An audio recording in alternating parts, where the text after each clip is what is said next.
तो hello guys, तो कैसे हो आप लोग। आज की इस वीडियो में हम महाभारत के कुरुक्षेत्र युद्ध में कौरवों की तरफ से लड़ने वाले 5 सबसे शक्तिशाली योद्धाओं के बारे में जानने वाले हैं। और ये जानने वाले हैं कौन थे कौरव सेना के 5 सबसे शक्तिशाली योद्धा।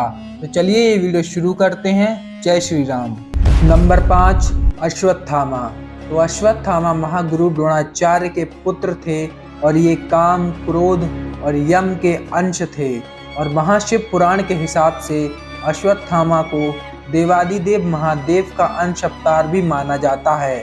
अब बात कर लेते हैं अश्वत्थामा के दिव्यास्त्रों के बारे में।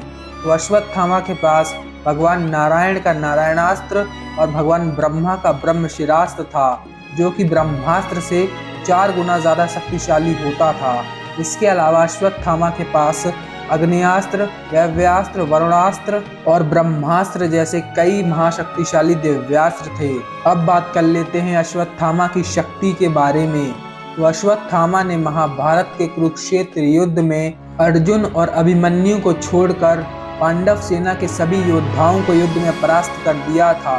इसके अलावा अश्वत्थामा ने घटोत्कच को भी युद्ध में परास्त किया था और उसकी एक यक्षोहिणी राक्षसी सेना का सर्वनाश कर दिया था।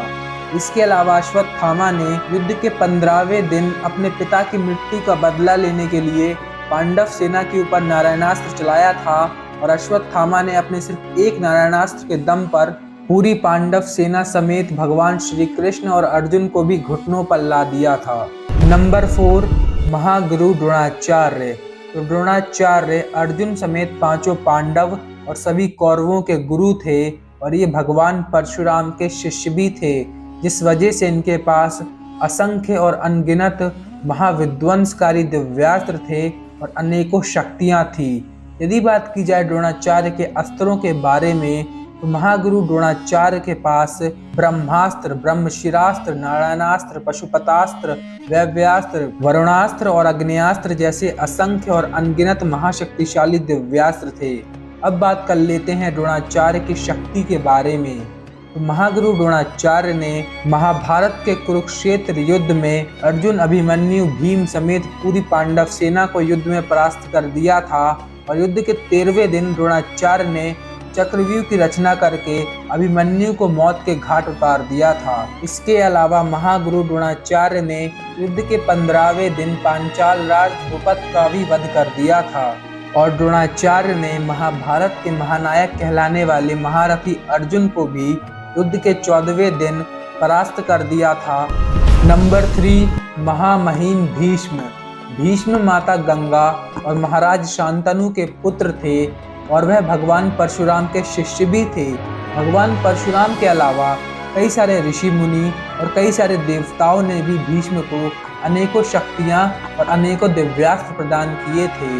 और यदि बात की जाए महामहिम भीष्म के दिव्यास्त्रों के बारे में, तो भीष्म के पास ब्रह्मास्त्र, ब्रह्मशिरास्त्र, अग्नियास्त्र, वरुणास्त्र, वैव्यास्त्र जैसे अनेकों दिव्यास्त्र थे। और इसके अलावा उनके पास उनके पूर्वजों द्वारा दिया हुआ महाशक्तिशाली पर्जन्य अस्त्र भी था, जिसके वार से कोई भी योद्धा बच नहीं सकता था। तो एक बार भीष्म ने अपने गुरु भगवान परशुराम से 21 दिन तक युद्ध किया था और उनको युद्ध में कड़ी टक्कर दी थी। और इसके अलावा भीष्म के पास इच्छा मृत्यु का वरदान था, जिस वजह से कोई भी योद्धा उनकी इजाजत के बिना उनका वध नहीं कर सकता था। महाभारत के कुरुक्षेत्र युद्ध में भीष्म ने पूरी पांडव सेना को अकेले ही पराजित कर दिया था। नंबर 2, भागदत्त। तो भागदत्त प्रयाग ज्योतिषपुर का राजा था और ये महामायावी राक्षस नरकासुर का पुत्र था।